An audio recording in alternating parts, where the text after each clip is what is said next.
Hi guys, in this video, I will show you how to create an ExpressVPN account. So let's get started.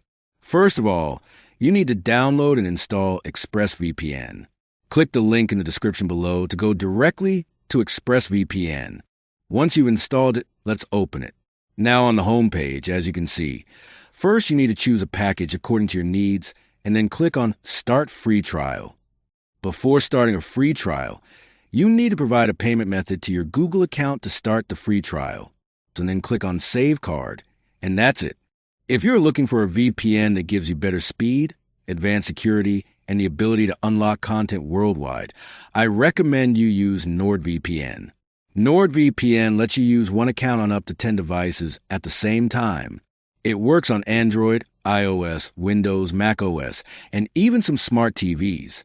You can also install NordVPN on your router, and anything connected to your Wi-Fi is automatically protected. NordVPN also gives you 73% off on a 2-year plan. Use the link in the description to try NordVPN at a great price.